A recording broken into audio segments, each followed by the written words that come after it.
Fifth case down. We're watching YouTube. So fifth.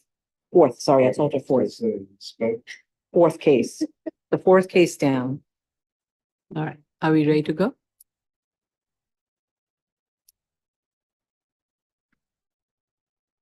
Okay, good morning, everyone. We're live, we're recording and streaming. Ms. Matias, you may proceed with the executive review session. Good morning. This is the New York City Board of Standards and Appeals Review Session for January 7th, 2025. Please be reminded there is no public testimony during the review session. And please note for the record that Commissioner Yoon and Commissioner Shetter are joining us virtually. The first item up is zoning calendar continued hearing items. Item number 22, 2024-03BZ, 117 Spencer Street, Brooklyn. Okay. Finally, we have received another set of plans that addresses the comments that were raised at the previous hearings. So the deductions from gross floor areas have been revised, and the mechanical space, the excess mechanical space also has been revised. The sixth floor area has been reduced. So the total zoning floor areas retained would still remain at 7,499 square feet. Couple of corrections are needed, and these are on the plans. One is when you look at the plans, the internal stair connecting the duplex unit, in that the internal stairs for all the units are connecting to other units. So that's really just a editing correction. So for example, the internal stair in unit number 1 is not only connecting to the floor that's on the second floor, but it's also connecting to the third floor. And same thing for the unit that's on the third floor, the stair is connecting to the second floor and to its bedroom that are located on fourth floor. So please correct that. And add a note to the seller plan stating that it is not for sleeping or any habitation purposes. And the applicant also submitted a revised financial based on the revised FAR, which the total FAR does not change. The unit size has changed a little bit, and indicating that the analysis still holds true. The hardship financial findings are still being met. So I was overall satisfied with the submission. Vice Chair Shibata. No comments. Commissioner Otley Brown. I'm also satisfied with this submission, and I'm satisfied with the project as is. The financials were revised. The gross floor area was reduced by about 250 square feet because of the corrections made to the non-floor areas counting as floor area. And the result was the construction costs came down by about $75,000, but also the sales prices came down by about $75,000. So it's basically a wash. And so their findings have been satisfied. Yeah. Thank you. Commissioner Shetter. I'm satisfied with the application. Thank you. Okay. And Commissioner Yoon. Thank you. Yes, after these revisions, I am also satisfied. Okay, thank you. Hey, Sorry, go ahead. Okay. I just want to add that I think the noise and the air quality notes and the E-designation notes, they need to be added to the plan. I don't recall seeing them, but those need to be included. But otherwise, we are good to go on this one. Okay. Item number 23, 2024-33BZ, 77 Selkirk Street, Staten Island. Okay. 3 sets of submissions that were made. So I hope everybody got a chance to review all sets. The revised plans have been provided. Parking spaces for the community facility has been identified, and applicant has clarified regarding the extra storage area that's in the cellar. That is not it is accessory to the residential and not to the community facility use, and therefore it does not generate parking. And and the applicant also has provided lighting note that is on A002. I would like that note to be also included in Z001 sheet, but otherwise I'm totally satisfied with this application. Vice Chair Shibata. I also am satisfied with this application. Thank you. Commissioner Otley Brown. I'm satisfied with the application. Thank you. Commissioner Sheta, Thank you, Chair. I have nothing further to add. Commissioner Yoon, Thank you. I have nothing further. Item number 24, 2024, 36 BZ, 26 City Island Avenue, Bronx. okay. So applicant has made its submission in response to the comments that were raised at the initial hearing. Lumen plan has been provided, and the incremental lumen level is less than 2 along the residential lot line. I just want to state that this lumen plan should be part of the entire plan set. Also, photos of the interior lot conditions have been provided. It seems to be in good condition. All I would suggest that maybe more planting if possible, given that it's close to the water. I don't know if that's feasible, but if it's possible, it would be great to have more planting provided along the interior lot line. Otherwise, I'm satisfied with this application. Vice Chair Shibata. Thank you, Chair. I'm also satisfied with this application. Okay, thank you. Commissioner Otley Brown. This restaurant now appears to be a catering establishment / banquet hall, which Oh. is actually a different use group. So the question is, does the Yeah, change this is the in one- use group The adjournment. trigger any change in the parking or have any effect in any other way on the original grant? Where did you see it? It This is the became- one that wanted. the became adjournment. lobster This is the box? one, they had wanted the They adjournment. want the adjournment. Right, because you, I think, raised the question and Jolene responded. I did. Oh, I you, I was okay. the one who raised the Excuse me, question. Commissioner. Okay. I don't Yeah, know it's which one. now called the Golden The Golden Hall. Hall. And if you look up the Golden Hall, it's a banquet that serves weddings, and advertises that they want to serve weddings. And it doesn't say anything about the capacity or they don't really have a website yet. So it's just through Instagram. When I was doing my research, I found Instagram postings on it. Okay. So this is for the applicant to respond is the banquet hall is in the same use group as what Right. a restaurant is. I don't know. I actually. No, I don't believe it is. I did a little research with Jella Prenga, and we had determined that it is a different use group. Okay, even under the new okay, because I haven't familiarized myself with all of the new use categories. Okay. So in that case, we have to revisit then the whole set of.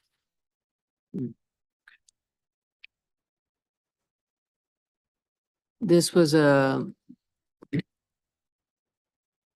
variance. So we have to kind of revisit the entire variance findings associated Yes, with. Madam Chair? Yeah, It's Carlo. Yeah, I believe this was a pre-1961. So, which I think at that time, the eating and drinking establishment were there already. Our action only was to consider the parking, amenity parking, not a required parking in the residential district. If there's any change to the use that is deemed to trigger additional required parking, then that's something we need to discuss as to what does that mean for the so, site. so there are two things. So you're right. The grant was for a parking. But what is being proposed is a use that is not permitted as of right in this zoning district. So even the parking waiver that we would be granting accessory parking waiver would be for a use that is not permitted. Right, and as was even presented in the papers, the the use of the eating and drinking establishment wasn't something before us to consider even an 11-413 change. So it would be a new variance application, you're saying? It's possible, but we'd have to explore it. Okay, I believe that's why they asked for the adjournment, because when we raised those questions, they were going to begin the research on it, so. And they didn't think they were going to be finished in time to have a discussion Okay. today. But I think we were adjourning it today. No, I I- got an email that I said, no, actually- it was a denied. The I have to adjournment was denied. Yeah. You weren't copied on it? No, I was asked, I wasn't quite sure of the Oh, the reason. particulars? Oh, So that's why I felt there maybe some of the discussion can, even though research has not been done, at least we can be briefed on it. okay. That's why, so my apologies on that. But I think, yeah, I'll just add that based on a quick look at the ZHO, the latest version, a banquet function or reception hall falls under use group Roman numeral 8 and is permitted in a C2 and has a parking requirement category of B1. Now, what that means for this site, I'm not sure, but does seem like it is a use that is permitted in the C22 portion. so if it is permitted in the C22 portion, the question is, the findings that were associated with the accessory parking spaces, how much would be, eating and drinking is a more of a, it's a steady stream, whereas banquet will be a very, the flow of traffic and vehicles coming in will be very different from an eating and drinking establishment. I think the amount of parking required Which is is also more. triggered differently. It's Yeah. based on capacity versus square footage. That's Right. what we had found from our Yeah. initial research. And the parking requirement, how much of that is being met on the permitted versus, and therefore the addition would still be able to meet the total that they need, is what they need to analyze. Yeah, the parking requirement category is B1 for the banquet hall, but then for an eating and drinking establishment, it looks like it's PRC A2. So Different, calculated differently. yeah. Yeah, but again, Madam Chair, this is Carlo. Right, but I think the applicant should address it. Again, there's a pre-existing building that may or may not be entitled to changes of use, and whatever that parking requirement is triggered or is not triggered needs to be explored. And then decide what reliance is there on the variance part of the site, or perhaps there is none. It wouldn't trigger anything.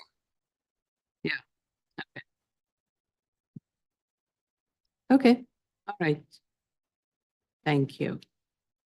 So continuing with the discussion, Commissioner Sheta. Thank you, Chair. I didn't have any comment, like with one exception, the FEMA map, they provided it. I want to thank them for that. And regarding the change in the use group and nature of use, I would like to listen to the applicant and what he's going to say about that. Thank you.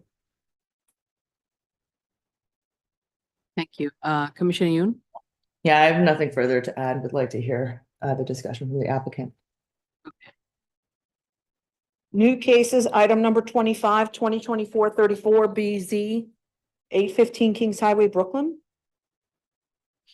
Okay. We received proof of filing and hearing notices. Community Board has voted to disapprove this application. The reason cited was that the location is in a congested area with parking shortage. We also received 2 letters of objection from neighbors expressing similar concern and lack of availability of parking spaces in the area. This is a special permit application pursuant to zoning resolution section 73-44 to reduce accessory off-street parking requirements for an ambulatory diagnostic healthcare facility use and office uses at the subject site. So this is a new construction that is underway. It's a 19-story mixed-use residential commercial building with community facility use. And the site will also have on-site parking in the cellar and the first floor, totaling 119 spaces, which will accommodate the parking need, the parking demand for all the uses that are located. And based on an analysis that the applicant has done, the applicant believes that a reduction of 68 spaces from some of the commercial uses and the community facility and office uses would be reasonable and would still be able to accommodate the parking need, the parking demand from all the uses. So therefore, the applicant is proposing 119 spaces in the cellar and on the first floor. We received, as part of the findings, we received affidavit of good faith that has been provided by the owner. Applicant has provided a parking demand analysis, and I have actually several questions and comments on the information that has been provided. So statement of facts and the parking demand analysis documents are missing some basic information. What are the proposed or estimated hours of operation during a week for a commercial office and a community facility use based on which this analysis was conducted? Will there be Sunday operation for community facility and commercial use? Is the area well served by mass transit, subway, and buses? That needs to be described both in the statement of facts and in the parking demand analysis. Has a tenant been identified for these uses, especially the medical office use and the medical use and the office use?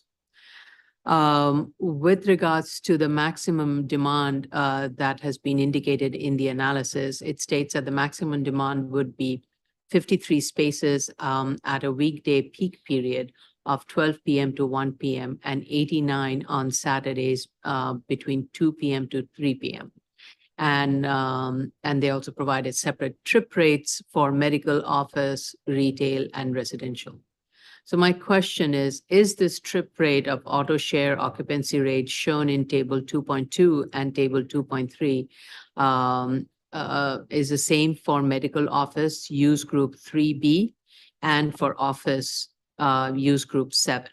Similarly, is it same for special food service, which is use group 6 and other retail? So no clarity was provided for using some of these auto share rates from various SECRA documents and others to indicate how those would be similar to the proposed uses that are located in the building and why these were being considered.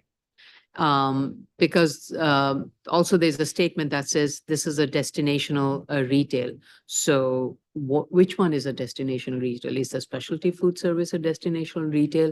And then does that have a separate parking trip and auto rate and occupancy rate analysis? Can I just say, I think they said they were using destination retail for the analysis because it was more conservative than local retail, Okay, but that they anticipated local retail. they anticipated local. Okay, all right. So thank you for that clarification. Now, applicant used the New York City DOT for transit zone in Brooklyn for daily trip rate, auto share, occupancy rate, and the hourly temporal distribution. So my first question on that is the subject site located in a transit zone? And what similarity does the site bear with that in a site that is in a transit zone? And do these rates correspond one-to-one? Board had granted a special permit for a parking reduction for medical facility in the vicinity located at 902 Quinton Road.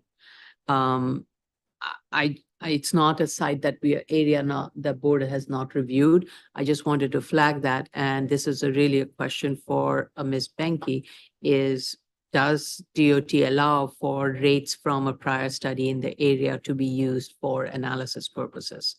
Unless the medical practice is completely different, then it doesn't make sense. But if there are similarities, and that goes to the question of who is going to occupy these spaces, because that can help with the analysis and such. I have a lot of concern with the parking layout. The parking plans that's been submitted is not, first of all, it's not corresponding with the statement. Revise the use group category to match the statement of facts, and it should be based on the latest use group, zoning resolution use group category. The applicant needs to walk us through the operational and maneuvering process when a vehicle comes to the medical facility and other commercial uses and office uses, when they enter the parking facility, when the question becomes when the visitor exits this facility. Parking on the first floor is physically separate. It's separated from the rest of the parking space, except for the only connector between the parking area, which is, if you look at the plan, there are two entryways. One entryway takes you to an area which is surrounded by 3 stacks of stackers. The other entryway is an entryway where you would, I guess, drop off the vehicle to take the elevator down to the cellar. Now, because of the placement of the stackers, there is no other way to connect the portion of the area where the vehicle is going to be dropped off to where the stacking area is. And the only place is where the reservoir spaces are. There are 2 reservoir spaces. And beyond that, there are cars that are parked within the stacking spaces. So if any maneuverability is going to be done, my fear is it is going to encroach on the sidewalk and may end up also causing impacting the vehicle flow on 8th Street. So I want the applicant to provide a very detailed operational plan of from the time when a visitor drops off the vehicle. First of all, how do they know where to drop off? Because there are 2 entryways. So how do you know which entryway to use to drop off a vehicle? And then from there onwards, what happens? And how are the vehicles are kept within the confines of the building without it using the sidewalk or using the curb side and the street for any maneuverability. So to me, that is concerning, and that has not been identified. And as I mentioned, there are 2 entrances. There is no way for a visitor to know which entrance to be used. So I want to understand that. Also, when the visitor drops off the vehicles and picks up the vehicles, there isn't a safe area for them to drop it off and to pick up. So that cannot happen on the sidewalk. That cannot happen on the street. It has to be within the building. Need to identify the location where that is going to happen, where the visitor is going to stand, wait, pay off, or where will the valets be? I did not see any valet office space. So all of those need to be located, identified, indicate the valet booth on the plan. So overall conclusion is that the first floor layout is too tight and it needs more space for maneuverability, waiting area, drop off, pickup within the building. More parking should be provided in the cellar as opposed to on the first floor. And that, I think, can be achieved in the cellar through a combination of stackers and tandem parking. Also, the applicant needs to provide floor to ceiling height of the cellar and the first floor, provide and I need more information to understand the supply and demand. And please note, the applicant is not just seeking the waiver, and this is where I also had a little bit of confusion. The applicant is seeking a waiver for the medical facility, for bank, for the special food service, for the office. So these are the 3 uses the applicant is seeking waiver of. And generally in the past, we have always, we have considered waiving the medical offices. And in some instances, office spaces, but banks and special food service, it's a new one. So I definitely want to understand if it's going to be a local use, why are these being triggered? And why can't it be accommodated on the side? But I have a lot of questions. I need to understand the analysis, and I don't think the analysis was fully baked out. Vice Chair Schubetta. Thank you, Chair. I agree with your comments and I have nothing further to add. Commissioner Otley Brown. I have no additional comments.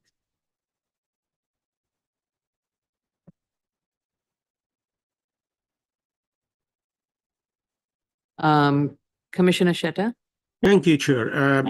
I'm glad that you touched on the last point in your testimony. I'm not sure if the description of this application in the heading of the calendar is accurate enough to describe the waiver requested, but I don't think this is a waiver per the special permit 73-44, and that's it. If you look at the parking requirements according to the statement of facts, that the total required parking is like about 187. And if you look at that ambulatory facility and the square footage and you divide that by 300, it's about the requirements about 77 spaces, 78 spaces. So the maximum that could be waived, which is 50% of that, is just 38.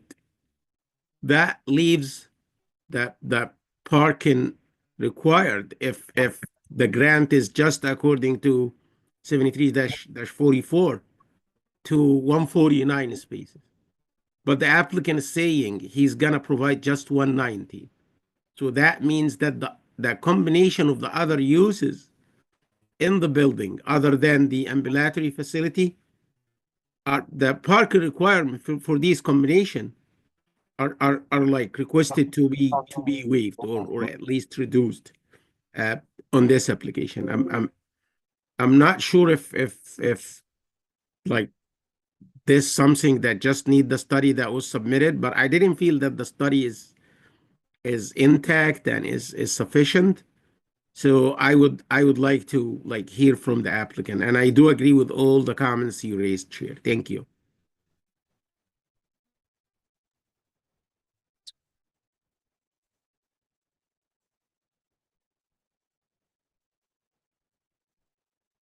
Okay. Yeah, I think I just want to point out that the section of the waiver for 73, it is meant for section of 73-44. It says provided the board finds that the occupancy of uses in parking requirement category A3 is contemplated in good faith. So all of the uses that I cited are the A3 parking requirement category, and for all of those, it is being waived. So I would say the prior findings also allowed a reduction of parking for office spaces. We generally have not seen that many, but the applicant needs to walk us through a lot to explain the provided justification for all of these. And as I said, the parking demand analysis is not well tied together in terms of the analysis and the comparison. And maybe it's assumed, but it needs to be, if it's so, then it needs a better narrative to explain it. I thought Ms. Benke had her hand, Director Benke had her hand up. Tracy? I was going to wait till if Commissioner Yoon had any comments. Commissioner. I do have comments. I agree with everything you stated, Chair. Excuse me. Obviously with the ZHO, it's complicated because there have been a number of small and large changes that need to be propagated throughout the set. It was a bit inconsistently applied. I believe that in the equivalent R6 resi parking, outside of the transit zone is now 50% and not 70%. So I would like you, the applicant, to clarify that. But you may have a slightly reduced residential parking requirement. Based on, I have to say, the zoning, to figure out whether something is in the transit zone or not is not the easiest thing, but I believe this site is outside of both the inner and the outer transit zone. It is not in a transit zone. But still, I do think the R6 has gone down to 50%. On the drawings, both in the initial submission and in the latest submission, the chart for zoning floor area and parking still lists a use group 9A retail, which is for auto, motorcycle, trailer, or boat sales. This confused me on the initial submission. It's still there, at least in the chart on the current submission, which leads me to ask for, well, a few of these comments I have leads me to ask for a color-coded or somehow hatched set of drawings that show where each use is going on each plan. The latest set of plans says that it's not part of BSA review, but the parking calculations in A3 are all based on square footage. And so we need to know where that square footage for each specific use is supposed to go. And this ties also into the chair's comments about operational plans and how the building is actually going to function with this reduced number of parking spaces. The zoning floor area chart in the drawing set seems to have some errors, I think, or at least there's a few things that caught my attention. And again, because the floor area per use is how we're calculating the parking requirement, it would be critical for those uses to be accurately calculated and tabulated in that chart. There's a parking deduction on the second floor of 6,000 square feet, but it doesn't seem like there's actually any gross floor area there. It's just a double height space for the stackers. So normally you don't count that as floor area. So to count it and then deduct it seems confusing to me. I would like a clearer chart that clearly tabulates per use, updated to the ZHO, what is required and how many spaces are being reduced per use and what the total number of spaces is. Just a clear table, because it's not that easy to interpret what's on the drawing set. One of the flags on the first floor, it says there's no residential floor area, which immediately raised the flag for me because you have to get into the building to get to your residence. So some part of the lobby and hallways and elevators is going to be dedicated to the residential. And I think per 3312 in a mixed use building, you have to allocate the floor area proportionately based on the use if it's shared. It does seem like there's a shared lobby proposed between residential and I think community facility. So I'd like a better understanding of how that's going to work and which floor area is allocated to which use, because again, the square footage is how we're calculating the parking requirement. But isn't the residential parking requirement based on number of units and not square footage? It is. I'm just saying that in order to accurately calculate any of the uses, the floor area should be correctly calculated, and it is not currently correctly calculated. I don't think this comment doesn't have a significant impact on the community facility parking requirement, and if anything would reduce it. I'm just calling it out as an error because you need residential floor area.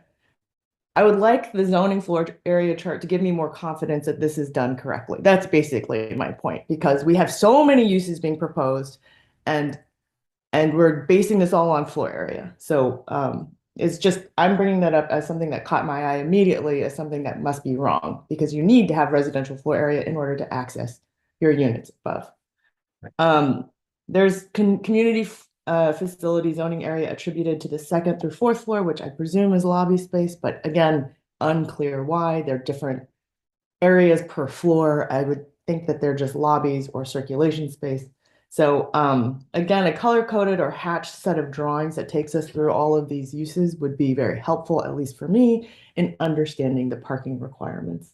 On the parking layout, just to add on to what the chair said, the northern garage entry definitely does not even have room for a car to come in to the garage or even make it into a reservoir space, which is what I would think you would need to do, at least be able to move cars into reservoir spaces without idling on the sidewalk. Right now, that entry seems completely unusable. So just to further add for more maneuverability and operational clarity on how people will use and enter the garage.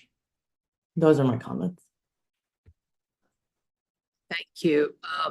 You know, you're right. When I was looking at the parking layout in the seller and use group, there were these use group categories that were listed, which are the older use group categories and not corresponding with the ZHO. I understand these applications were submitted before ZHO, but ZEO had already established the use group. So, and there are a lot of changes that are happening. So I think this application does need to, and both of these two applications, they are happening right after ZHO, and it was in the midst of ZHO. But the ZEO, the use changes were there. So all of those need to be corrected and be consistent. And in this case, it does affect, especially the count with regards to, as you said, transit zone. As I was trying to read there are three, it seems there's the inner transit zone, there is an outer, and there's within 800 foot of the outer, and then there is nothing. And I don't know which one it belongs to for it to qualify itself as a transit zone and therefore apply the trip gen and auto gen analysis for that. That's a critical factor. Yeah, from my read, based on my mapping to the nearest rail station, it is not in either of the transit zones, or collectively the greater transit zone. But that's definitely for the applicant team to confirm. That That's was just- going to be my comment, actually, when I raised my hand, that I don't believe it's in a transit zone based on the links that I found for the location. So that would affect the modal split rates, which rates could be used. So they do have to confirm that. And I'm not sure if the Clinton Street is more conservative or not, but if it is similar, we could look at that. They should look at that as well. So that's why I was asking, would it make sense to look at the analysis that was done for the I mean, Quinton yeah, go ahead. run by Langon? I think NYU Langon is operating on that site. So I mean, the rates that were used are the DOT provided rates. They did a survey of many locations, and that are the rates that for modal split, at least, that they are offering.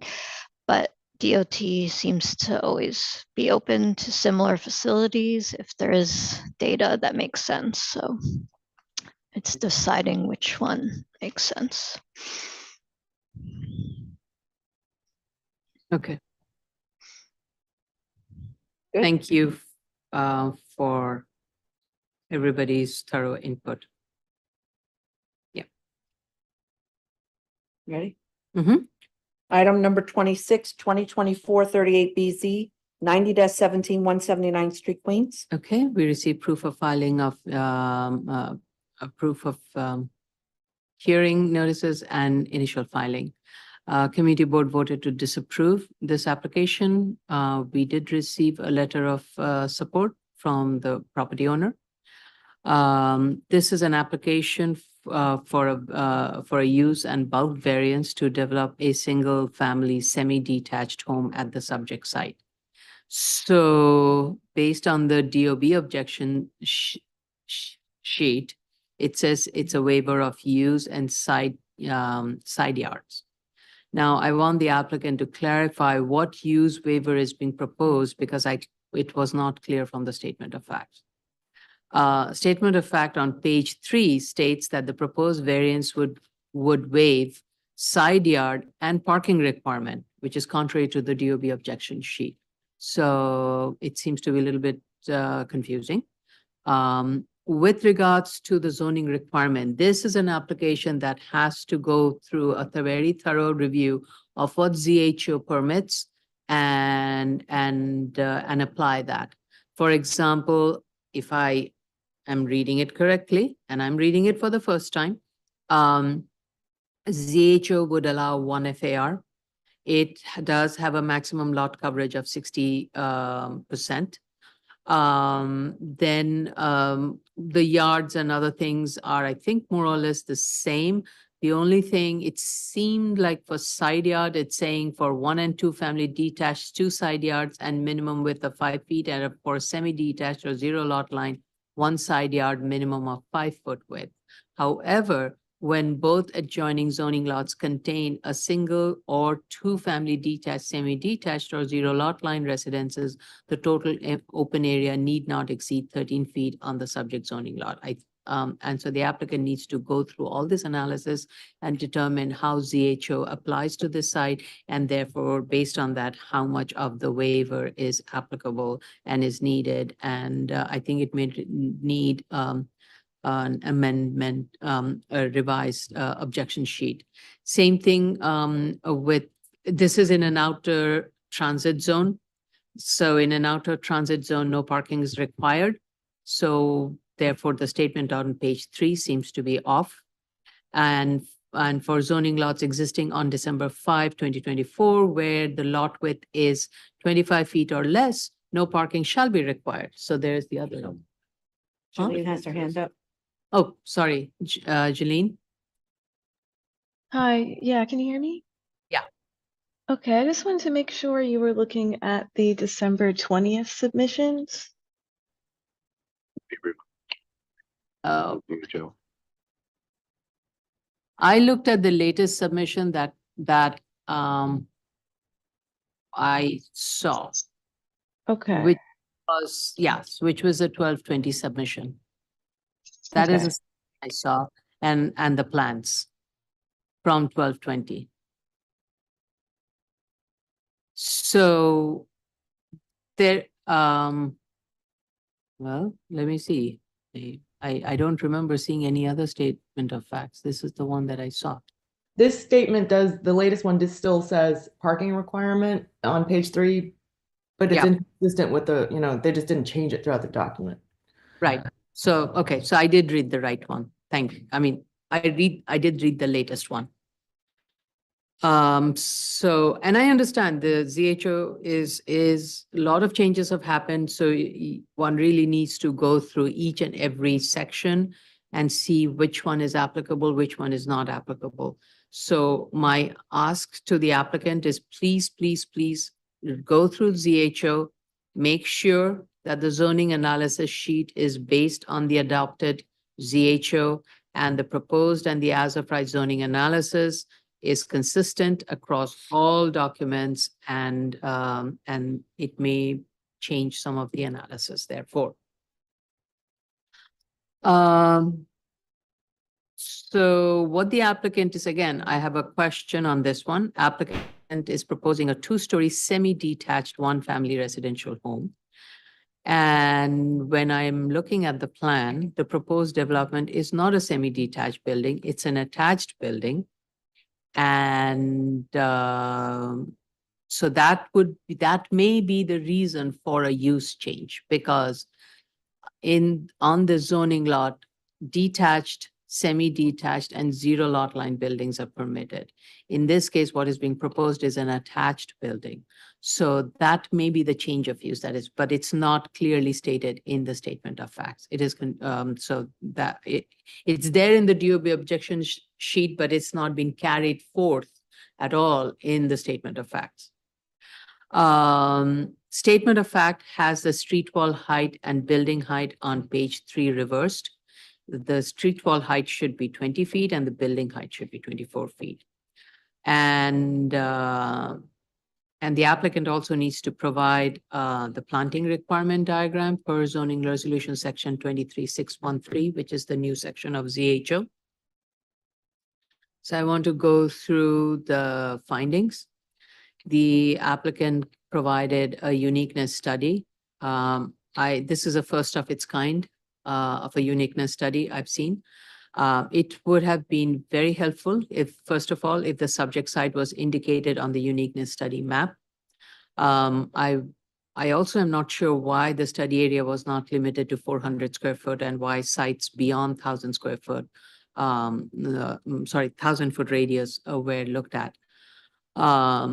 I want the applicant to confirm, is the analysis showing that most of the vacant sites that are located Most of these narrow lots, narrow vacant lots that have been identified that are located in this area beyond 400 feet even, are located in higher zoning districts with different bulk regulation, and thus possibilities of developing on a narrow site is greater than on the subject site, which is in a lower density zoning district. So the applicant needs to clarify that. It was not at all clear.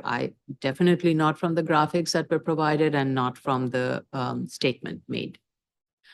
With regards to the neighborhood character, a side yard study was provided. Now, there is a mix of housing typologies that is located in this area. It consists of both detached, semi-detached, attached homes. It's very difficult to say which one is a zero lot line and attached, so I just kind of lumped them together. Now, the existing semi-detached and attached homes within the study area are providing 3 to 8 foot wide side yards. Now, the analysis should show how many of the similarly sized lots are providing side yards. That is really where I think we need to understand the issue. And based on the context, the proposed attached building may be consistent with the character. However, the building typology study should also be provided, since this is an attached building and only we know in this neighborhood per zoning, detached and semi-detached and zero lot lines are permitted. So you need to also provide an analysis of the building typology and how this attached building will not be out of context. So I think this is being approached in a rather different way, saying that, oh, it is a semi-detached building, but we're seeking a yard waiver, which is we are providing a 0 yard. I don't think that's the way it should be approached. It should be, we are proposing an attached building, and also we therefore need a use waiver and a parking waiver. With regards to finding D, self-created. So as the common ownership study that was provided by the applicant, it seems the adjacent lot 40 and the subject lot 42 were commonly held from 2004 to 2005. And interestingly enough, after 2005, the ownership changed. After that, a demolition permit was issued for both the buildings. In 2007, it was actually carried forth by the same construction group and expediter. Now, this is something that the applicant should have done in its self-created analysis, and this is how I looked at it. So adjacent lot 40 is 3,000 square foot in lot area with a 30-foot lot width. Whereas the subject lot is a narrow lot, it has a 16-foot width, and it definitely does not meet the lot area requirement that for the zoning lot. Whereas the adjacent lot 40 does meet the requirement of the zoning lot area and lot width. So if lots 40 and 42 were combined, then the total lot area would be 4,642 square foot with a 46-foot frontage. So if it was, I'm just assuming, if one buys these two lots, you're going to buy it so that you can get more units out of it, right? Now, to get to that, that means you can build 2 semi-detached homes, let's say.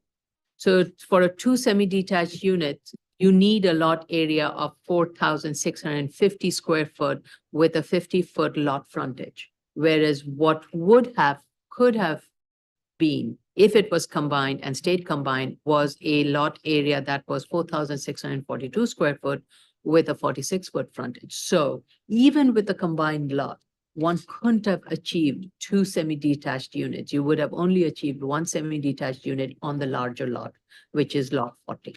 And nothing could have been built on lot 40. So the brief ownership of the 2 lots, I don't think creates, it's not self-created. Also, historic maps were provided, which show that lot 40, the size of lot 40 has not changed since 1940. So there has been no change.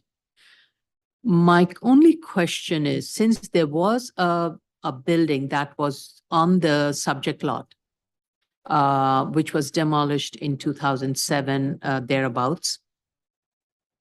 What was the reason for it? Typically, buildings have been demolished because DOB or HPD found the building to be unsafe, uninhabitable.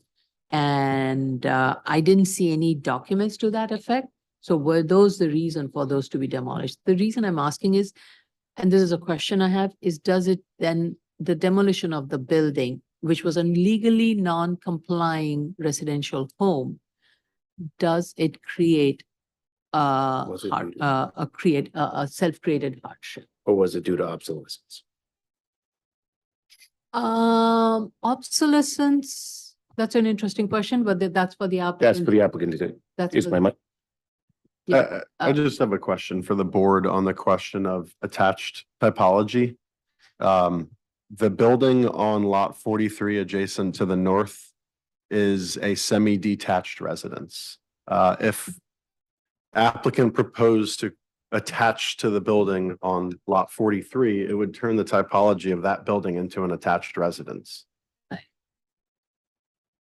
But it's a lot line to lot line building.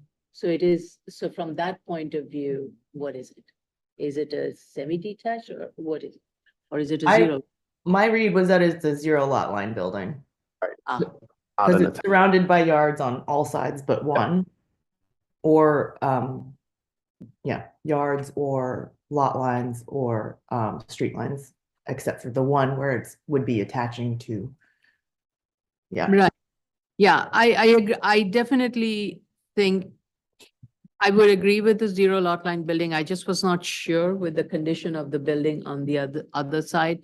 I actually thought it was an attached, so that's why I read it as an attached, but you're right. I mean, given what I'm seeing on the Zola, 44 is attached. yeah, all those three are right. So then the building on lot 40 would be a 0 lot line building. So the analysis then needs to be revised, their narrative, all of that needs to be revised. And then the question is, then it's still, is it a use change? Because 0 lot line is permitted.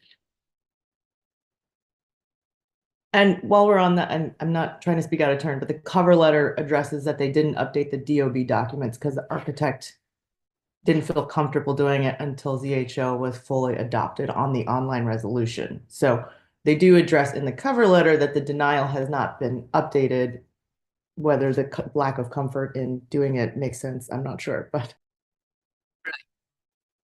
Thank you. Thank you. I didn't see the cover letter. I didn't get the chance to read the cover letter. Thank you. I will look into it. Okay.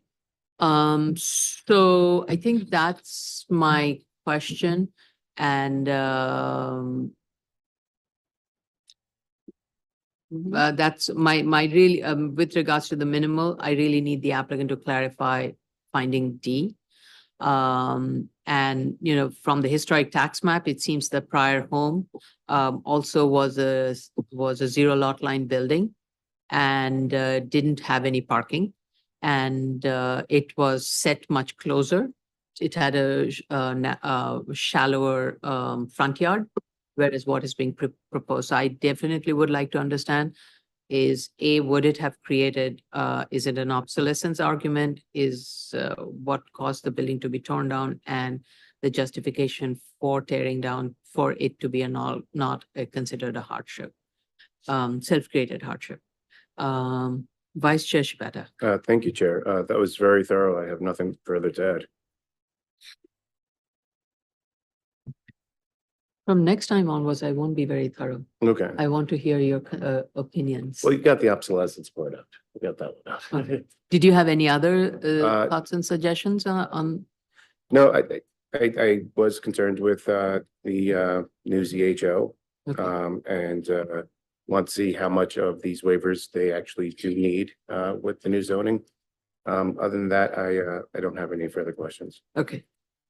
Yeah, the new ZHO is definitely going to push everybody in a new thinking process, even in us. Okay, Commissioner Otley Brown, thank you.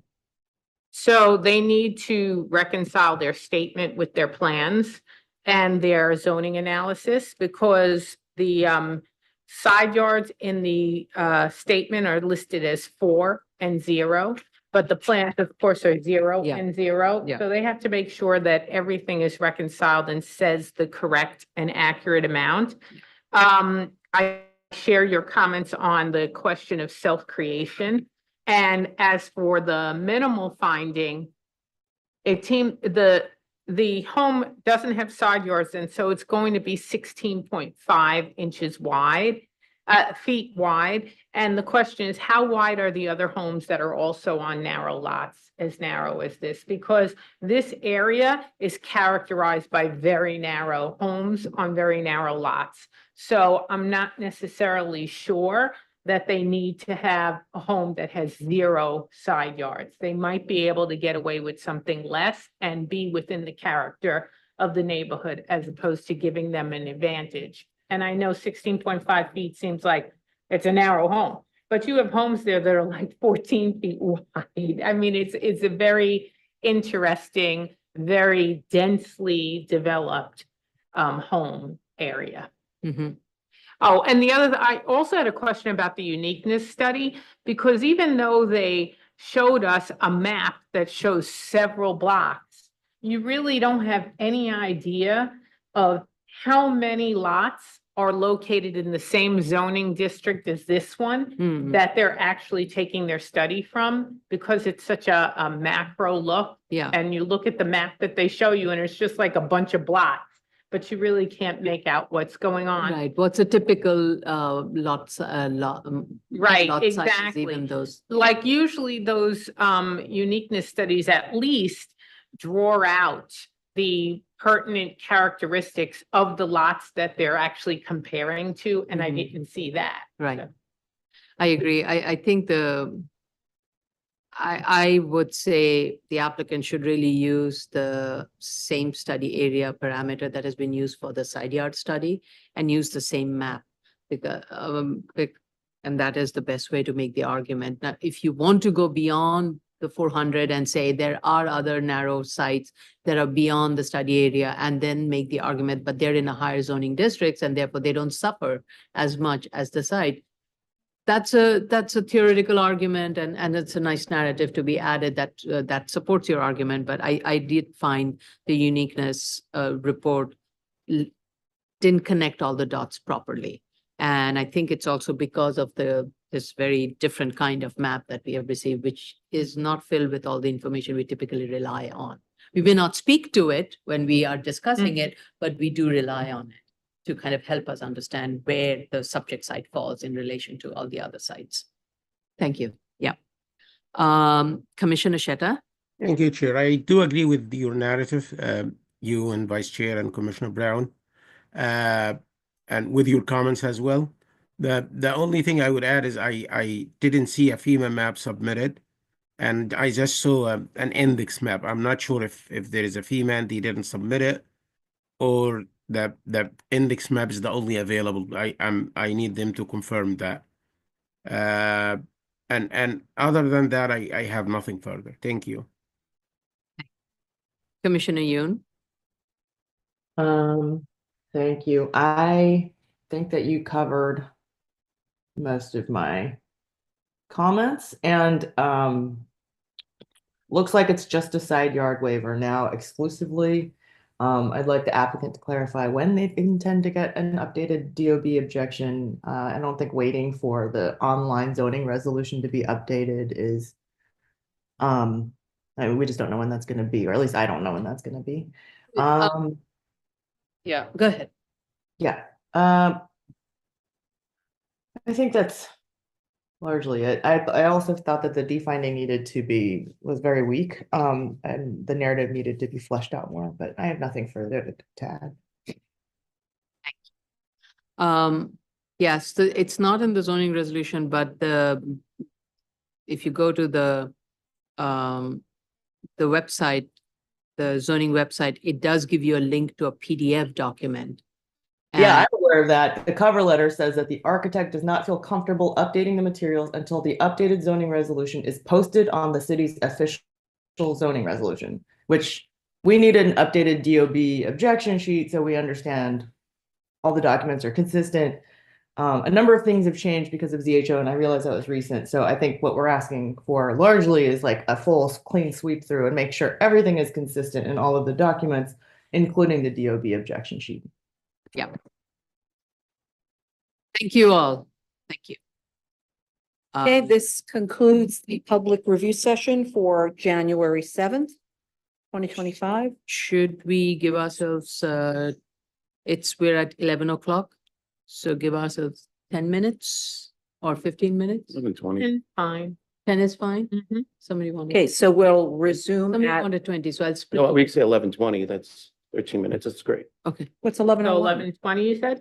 That's 20 minutes, Is it? right? Oh, it's 11:02. 11:02. No, so yeah, 15. 11:15 sounds great. Yep. Okay. All right, we'll resume, ladies and gentlemen, 11:15 a.m.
Should have kept it. Everybody's Good morning, again, everyone. We are back on the record. We are live, we are recording, we are streaming. Ms. Matias, you may proceed with the public hearing. We're still morning. Good morning. This is the New York City Board of Standards and Appeals public hearing for January 7th, 2025. We'll begin with the zoning calendar, continued hearing items, item number 22, 2024-03BZ, 117 Spencer Street, Brooklyn. Okay, I've let Ms. Landisman in.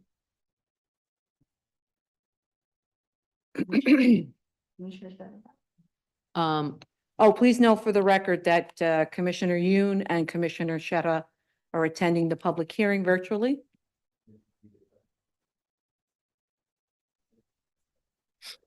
Good afternoon. Can you hear, or good morning, can you hear me? Yes, is there any you or just by yourself? No, it's just by myself today. Okay, raise your right hand. Do you affirm to tell the truth, the whole truth, and nothing but the truth in your testimony before this board and to respond honestly to board member questions? I do. Please state your name for the record and proceed to respond to the board's comments at review session. Hi, my name is Alexia Landisman on behalf of the applicant. We have attended the executive session and heard that the board was satisfied with the application. We will be making those changes with regards to the staircase in the duplexes, as well as adding a note to the cellar floor of that it should not be a habitable space. I did take a look at the submitted plans with regards to the E-designation and the noise comment, and it was actually noted on the first page. Just wanted to put that on the record. And with that, I believe those were the outstanding comments. If there's first page of the revised proposed set. Date is that? Yeah, no, I do see the E designation, HVAC. The noise is, I believe, the first one. Proposed 28 dB window wall attenuation. Okay. And were there any air quality? And that's the HVAC thing. Yes. Okay, thank you. Thank you for pointing me out. No problem. And we'd like to thank the board for their comments and for taking the time to, review the application thoroughly. We are very excited to close and we request it to be put on the decision calendar as soon as possible. Yep. Any questions or comments? Ms. Benke? I just wanted to, if we do close, we just need some minor edits to the EAS with regards to the E designation. And there was one reference. Well, I could send you the details. It's a few minor comments. And now that the square footage has been finalized, we also want that finalized in the EAS so everything matches. Absolutely. Happy to make those changes before the decision hearing. Yes.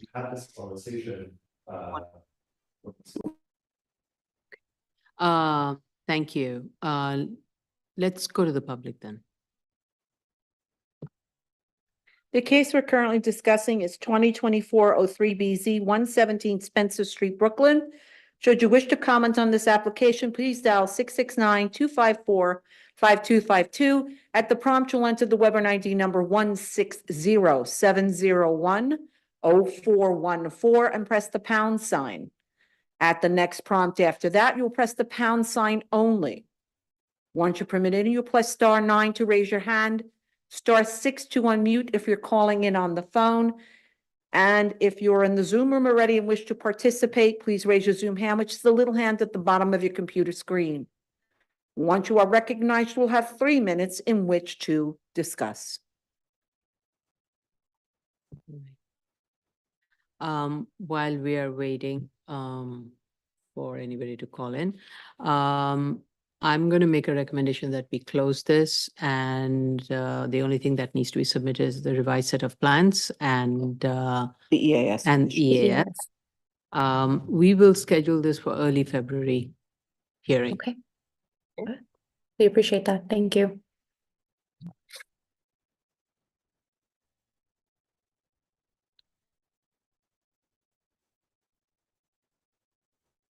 And also, while we're waiting, Happy New Year, everyone. Hope everyone had a nice holiday. Thank you. Happy New Year. Hopefully it would be a peaceful one. Peaceful and prosperous. Peaceful is most important. Yes. If you don't have peace, doesn't matter. Couldn't agree more.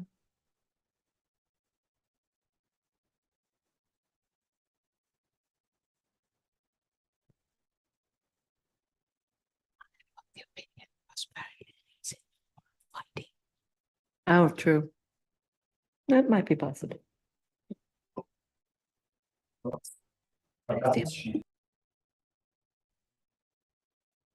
Fail safe. All right. All right, nobody called in. Motion to close. Chair Shanda, Aye. Vice Chair Shabeta, Aye.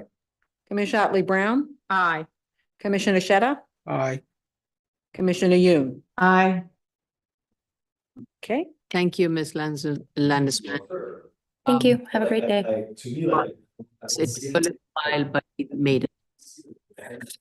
Yes. Thank you very much.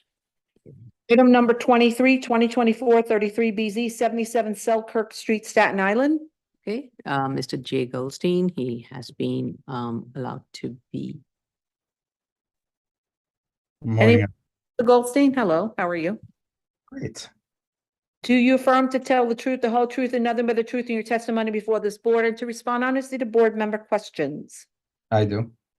Please state your name for the record and proceed to respond to the board's comments at review session. Good morning, Jay Goldstein on behalf of the applicant. We heard the review session. We've already actually made the change on the plans for that lighting node on Z001. And I believe there were no other questions. Yeah, yeah. Thank you for the submission. It's It wasn't submitted yet, but we made the change. We just wanted to, we'll submit after the hearing. okay. Great. And thank you for correcting the zoning sections on the last minute for the plans. I appreciate that. Yeah. It's catching up with City of Yes has been fun. Yep. All right. Any questions or comments? If not, let's go to the public then. The case we're currently discussing is 33 BZ, 77 Selkirk Street, Staten Island. Should you wish to comment on this application, dial 669-254-5252. At the prompt, you'll enter the webinar ID number 160-701-0414 and press the pound sign. At the prompt after that, you'll press the pound sign only. Once you're permitted in, you will press *9 to raise your hand, *6 to unmute if you're calling in on the phone. And if you're in the Zoom room already and wish to participate, please raise your Zoom hand, which is the little hand at the bottom of your computer screen. Once you're recognized, you'll have 3 minutes in which to discuss.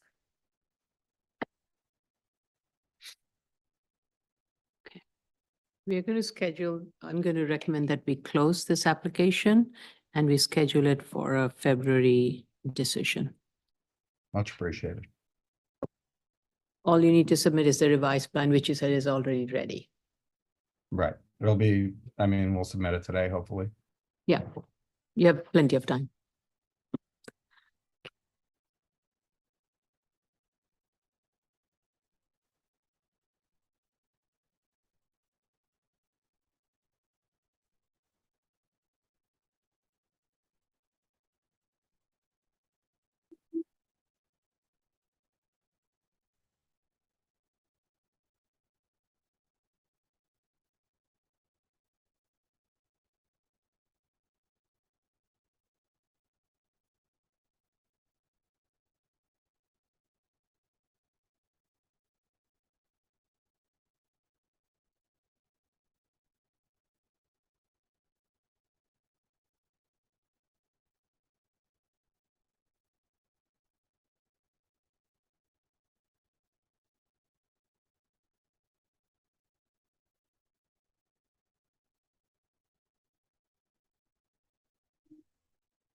Okay, no one's Okay. called in. No one's raised their hands. All right. Okay, thank you very much. Oh, wait, Oh, motion. Hold on, hold Oh, on. yeah, yep, I'm here. Motion to close. Chair Shanda, Aye. Vice Chair Shabeta, Aye. Commissioner Otley Brown, Aye. Commissioner Sheta, Aye. Commissioner Yoon. Aye. Thank you very much. Okay, thank you. Item number 24, 36 BZ, 26 City Island Avenue, the Bronx. Would it be Stephanie? Stephanie Marazi.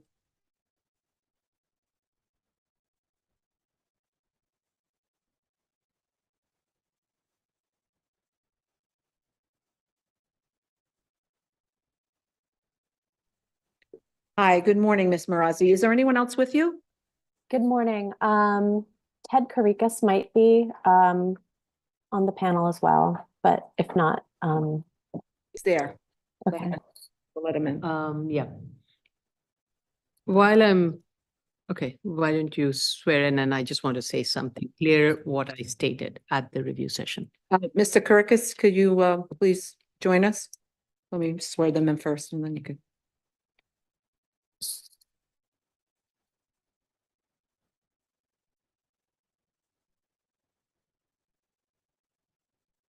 Hello.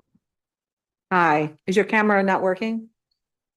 I'm sorry. Okay. Okay, great. Please raise your right hand. Do you affirm tell the truth, the whole truth, and nothing but the truth, nothing but the truth in your testimony before this board and to respond honestly to board member questions? Yes. I do. Please state your name for the record and proceed to respond to the board's comments at review section. Marazi. Hello, Stephanie Marazi from Pershing, Singer and Epstein for the applicant. Yes, we attended the review session this morning and I heard all of the comments and questions about the banquet hall use. And, you know, we understood the board had a question about this last week. It took us a little by surprise. We spoke to the tenant in the meantime and discovered that indeed it's not a restaurant, but rather a catering hall, banquet hall type use. So in that time, I haven't had a lot of time to look into the sort of implications of this, but we do know that a banquet hall use group, Roman numeral 8, is permitted as of right in a C22 district. Our C of O, the current existing C of O for the restaurant use, which dates, I believe, predates 1961, mentions a restaurant, but it also mentions catering use as well. We understand that the section of the zoning resolution that we are applying for reinstatement of the use variance would allow BSA to change this non-conforming parking use to another non-conforming parking use, provided the BSA finds that the essential character of the area is not impaired. So we believe what we would like to pursue is to incorporate an 11-413 change of use into our application to recognize the banquet hall that is there today, which, you know, only recently opened, I believe was as of November. So we are investigating the parking requirements, but what we have found so far leads us to believe that the parking requirement is the same, whether it's an eating or drinking establishment or a banquet hall, but we can certainly flesh that all out in a future written submission. Can I add to that? And this is what I wanted to clarify before you started. You made your statement. What I want to be very clear is the fact that and as you were saying, I was also checking, the banquet use is permitted. It's an as of right use. It has a parking requirement category of 1 per 8. So the zoning law that the subject site is in, the building is in, it's split between commercial and residential use. The waiver that was granted by the board was only for the parking that is located within the commercial parking, accessory parking located within the residential portion. Now, if you're proposing to maintain the same number of parking spaces within the accessory parking spaces in the residential portion, I don't think the board has any say on how much you're going to pack in the rest of it. If the rest of the space is good, if let's say, I'm just throwing the number out, if let's say the parking requirement requires you to provide additional 10 parking spaces. So if you're going to locate those 10 parking spaces within the commercial portion and the residential portion remains as is, I don't think I would have any issues with it. However, my concern is around the fact that the nature of a banquet operation and an eating and drinking establishment is slightly different, and how it impacts the neighborhood character in terms of its operational, the inflow and outflow of the vehicles is what I would want to focus on. And in that case, if it requires a little bit more buffering or others from the residential portion, better buffering, those should be considered, because you would have valet parking. You have valet parking right now, but there would be pickup and noise generated from it. And if that's going to create a little bit more of a noise and other disturbances for the residential, those need to be looked at also. I just want to be very clear and on that part. So if you're going to maintain the total number of parking within the residential as is, and it doesn't change, that's one thing. If it changes because of the requirement and you cannot adequately fit all the parking within your commercial and have to provide additionally few more, of course, that changes the analysis. But with that, also need to look at the impact to the neighborhood character, because it's an accessory parking that is facilitating a use that has a different flow of vehicular traffic that may affect the residential in a different way than an eating and drinking establishment. Yeah, I appreciate that point. And we'll certainly keep looking at it in depth. And I know that we have proposed additional plantings along the residential lot line. So so that might be part of the sort of the efforts to sort of address any impact. Okay.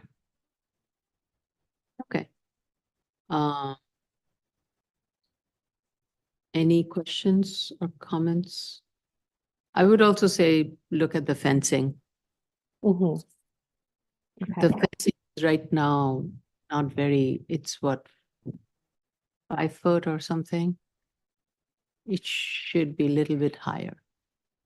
Unless providing planting that is going to be much taller, and that then you won't need to provide another. So I believe we were going to upgrade the fence on the residential lot line to a 6-foot standard sort of white PVC, but I will double check that as well. Okay. All right, good. If there are any questions or comments from the commissioners, I would like to go to the public. Shedda's. No, Oh, there he's he is. Okay. Yeah. Want to Okay. go to the public? Yes, let's go to the public. The case we're currently discussing, thank you, is 2024-36 BZ, 26 City Island Avenue, the Bronx. Should you wish to comment on this application, dial 669-254-5252. At the prompt, you'll enter the webinar ID number 160-701-0401-0414 and press the pound sign. At the next prompt, you will press the pound sign only. Once you're permitted in, you will press *9 to raise your hand, *6 to unmute as you are calling in on the phone. And if you're in the Zoom room already and wish to participate, please raise your Zoom hand, which is the little hand at the bottom of your computer screen that says raise hand. Once you are recognized, you will have 3 minutes to discuss.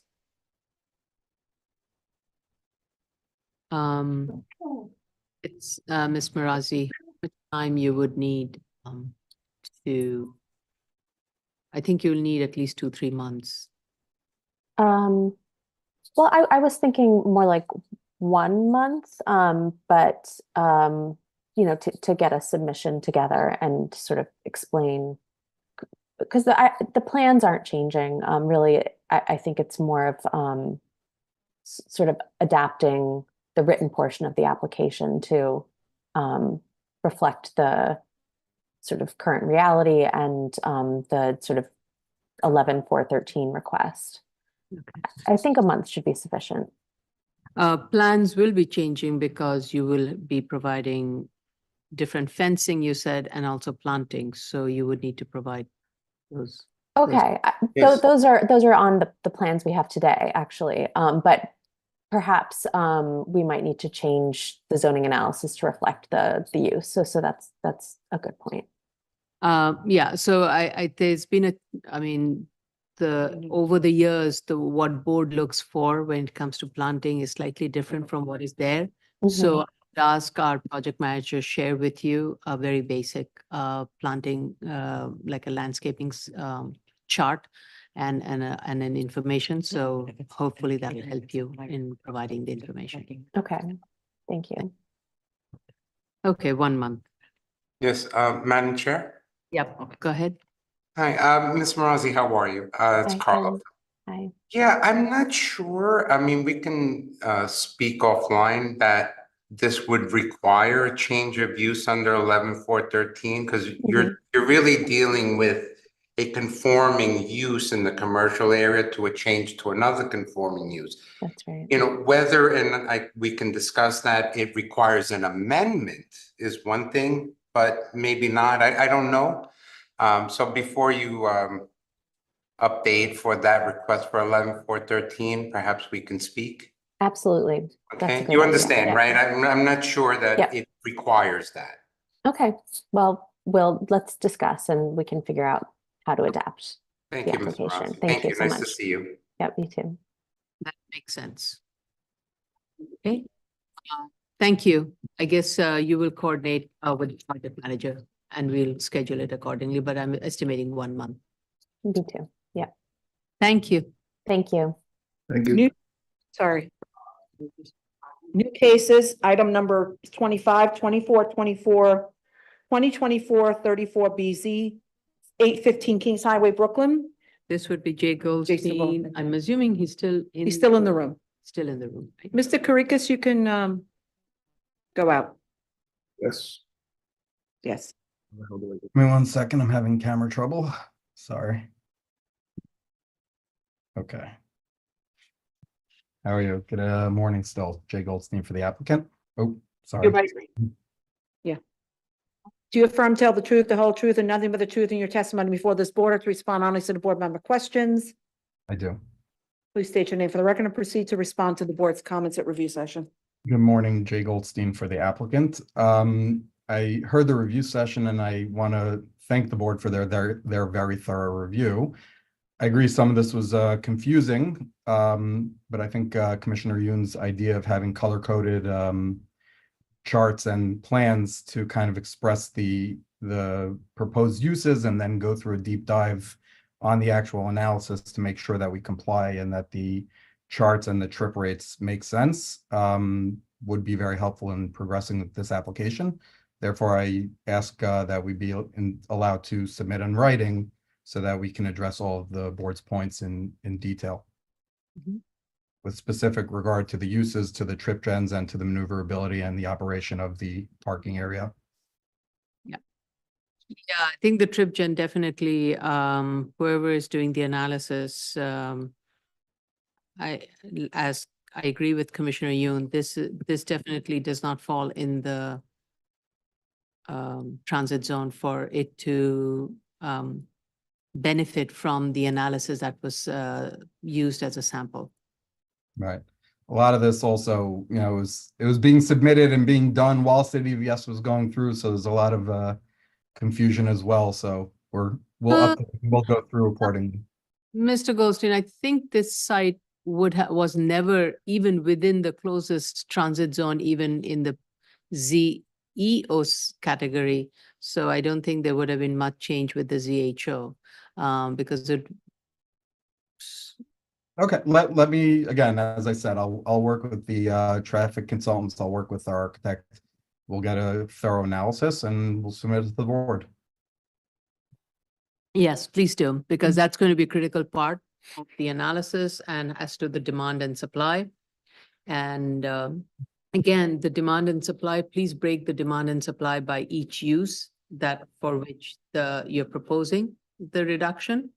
I understand you have clumped it together because that's where you're matching the analysis. If that's the case, at least indicate how each one of those categories are related to the other ones. So that would be helpful. Maybe you have the umbrella categories and then break it up into the specific use categories that are proposed in the building that correspond with the umbrella. Okay. Then understand the peak demand and supply because I think the pink demand and supply would be very different. Okay. Um, I'm not, than, yeah. we'll do the study and do the analysis based on the direction of the board. Okay, thank you. Any questions or comments for Mr. Goldstein? Let's go to the public. The case we're currently discussing is 2024-34 BZ 815 Kings Highway, Brooklyn. Should you wish to comment, dial 669-254-5252. At the prompt, you will enter the webinar ID number 160-701-0414 and press the pound sign. At the next prompt, you will press the pound sign only. Once you're permitted in, you can press, press *9 to raise your hand, *6 to unmute as you're calling in on the phone.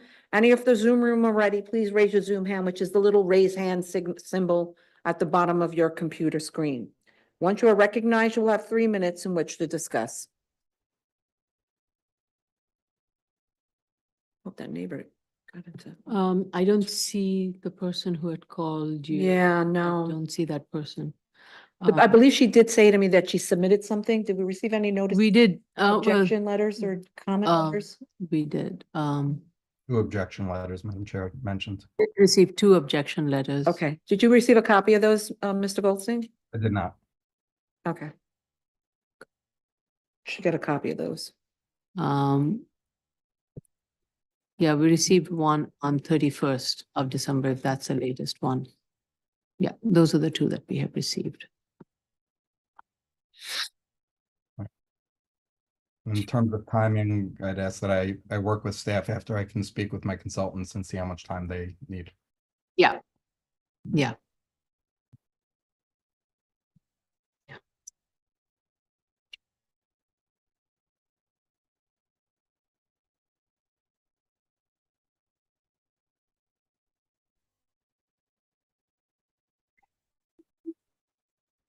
Yeah, so far no one has. Darn it. Okay, well. Okay. Okay.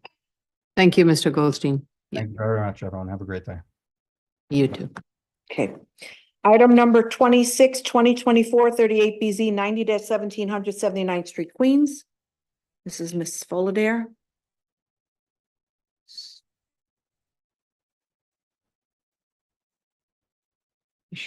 I thought yep, there she is. Yep. Hi, how are you? Hi. Anyone else? Oh, no one with you, correct? No, no one with me. Raise your right hand. Do you affirm to tell the truth, the whole truth, and nothing but the truth in your testimony before this board, or respond honestly to board member questions? I do. Please state your name for the record and proceed to respond to the board's comments at review session. Elise Fullader from Eric Palatnik PC.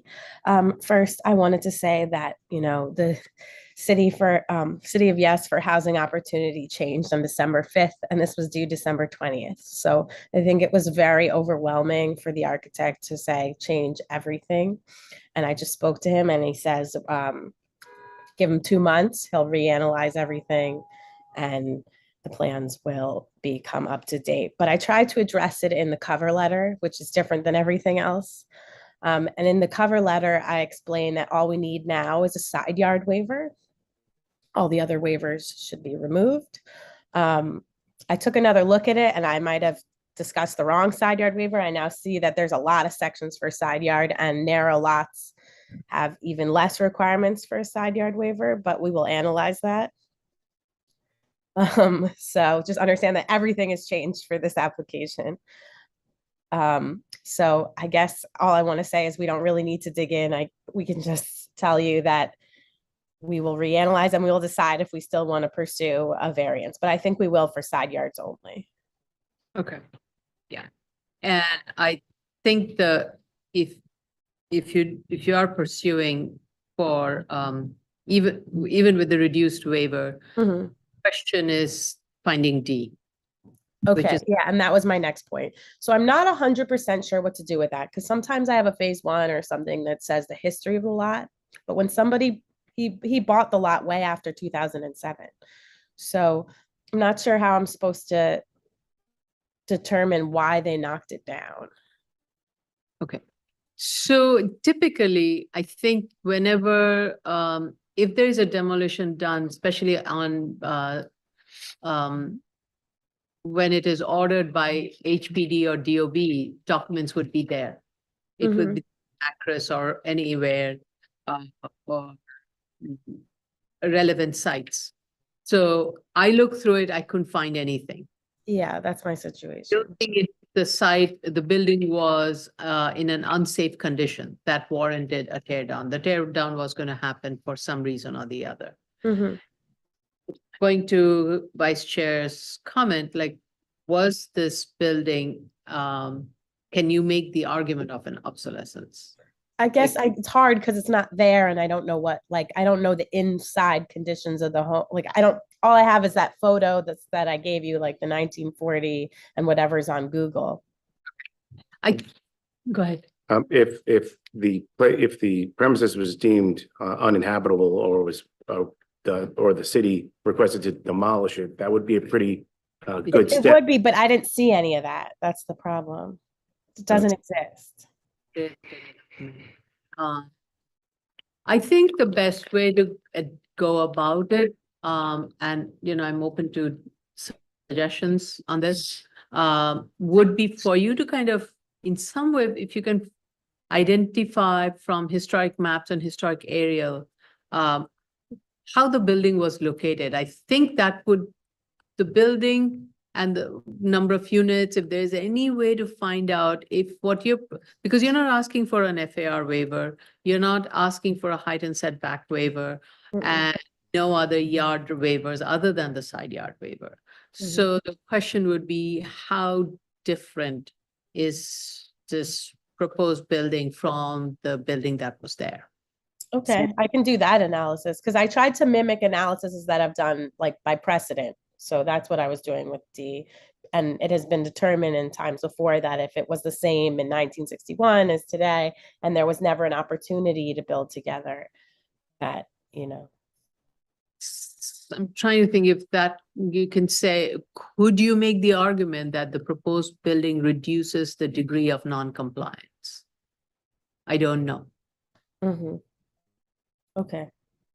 And would it help to do the analysis that you talked about in review session 2 if you had put them to? You must go through that analysis. Okay, no problem. Just because they're owned by separate people and they're totally separate lots and they've always been. Yes, but the board has always looked at separate ownership, common ownership post 1961. This was between 61 and current. So you have to use this analysis. You have to go through this analysis to show that even though they were briefly held together, it couldn't have been built. Well, at the time, it couldn't have built 2 because the building still existed. Regardless, even if you were to, because there was a demolition permit. So the timing of the demo permit and the change of ownership, all of them seem to be off. But assuming someone bought the property with the intent to, and if you were to combine it, combine these 2 lots into one zoning lot, what could you achieve? You could achieve 2 semi-detached 2-family homes. But you cannot because it doesn't meet the lot area and the lot requirement. And therefore, even with the combined unit, you couldn't have provided a 2 semi-detached unit if that was the intention. Okay. That what may have been the purpose? Maybe the purpose was to have 2 separate units with 2 separate homes. That's an analysis that you need to kind of walk us through to explain that briefly commonly held period was not self-created because this site was always a standalone 16-foot wide lot pre-existing. Okay. 61 and has not changed. And likewise, lot 40 also has not changed. They're all same size all throughout. Okay. And then I think we were also discussing just typology and the width. So if I show that homes within 400 square feet are similarly wide, is that what you're looking for? That's a question that Commissioner Otley Brown, with regards to the minimal, is that on these narrow lots that are on the similarly sized lots, The buildings that are located, what is the width of these buildings? Mhm. And will this variance give you more than what actually it's in the neighborhood? Really, I think An unfair advantage. unfair. right, Okay, no problem. Fair So- advantage, Okay, right? And we did have a little bit of an issue understanding the uniqueness study. I think we'll go back and look at just the 400-foot. It just, no problem. I understood the comment. Yeah. I just have to tell ownership and architect what they need to do. I think everyone was really blown away by all the changes that were happening. Good. Yeah, it's a lot coming at the same time. And same thing with the neighborhood character also. Okay, I think, but the neighborhood character, if we do what you just said about showing the width of homes and you have a side yard study, doesn't the typology, the width and the side yard kind of show the neighborhood character? Yeah. That. Okay. Okay. I think those were. Time you would need. I think this is I think quite 2 months. 2 months. You did say 2 months, yes. Yeah. Okay. All right. Let's go to the public. Okay, the case that we're currently discussing is 2024-38BZ, 90-17, 179th Street, Queens.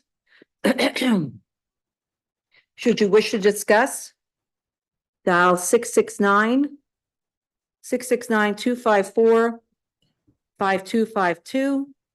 And at the prompt, you will enter webinar ID number 160-701-0414 and press the pound sign. At the prompt after that, you will press the pound sign only. Once you're permitted in, you will press *9 to raise your hand, *6 to unmute as you're calling in on the phone. And if in the Zoom room already, please raise your Zoom hand, which is the little raised hand symbol at the bottom of your computer screen. Once you're recognized, we'll have 3 minutes in which to discuss.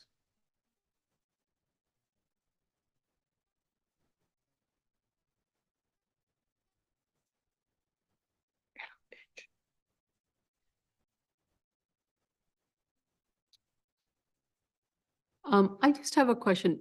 Was there any particular reason why the community board disapproved unanimous? I thought they supported it. When I was there, they supported it unanimously. So I'm a little bit confused. Oh, okay. All right, let me. I was confused by that comment as well. Okay. There were a lot of complaints on. 2024-38, 202. There were a lot of. I have an email from them that says they approved it. I can share it. And I submitted that to the board. 25 approved, 0 opposed. Well, this is the problem. It says 25 approved to deny. Yeah. This is an email. Oh, It says wait, 20. that's so weird. Oh, you're right. Okay, when I was there, everybody approved it. So I was. It seems made a motion to approve the application with conditions. That motion did not pass and vote was not taken on that item. And Okay, I'm gonna ask them to clarify and go back and resubmit that to you because I went to multiple meetings on this and they approved it unanimously with Okay. no questions. all right, maybe the way it's stated is incorrect. Okay. Okay, sorry, I was there. So literally I went up and no one had any questions and I left. Okay. No one has called in or raised their hands. Yep. Okay. Well, thank you, everybody. Okay, so this concludes the public hearing for January 7, 2025. Thank you, one and all. How much time? I'm sorry, was that discussed? 2 months. 2 months? Mhm. Okay, thank you. I'm gonna reach back out to the community board. Yeah. Oh, we just got a couple of objections from neighbors too. That was uploaded, it looks like 19. Okay, can you ago. send those to me? Yeah, we'll have that sent to you. Yeah. Oh, I didn't see those. It looks like they just got submitted, because I was checking the folder and they're in the main Okay. folder now. Looks like they were submitted online last night or this morning. Okay. Okay, we'll send them to you, Elise, okay? No You can- problem, thank you. Thank you. Thank you all. As I stated, this concludes the public hearing for January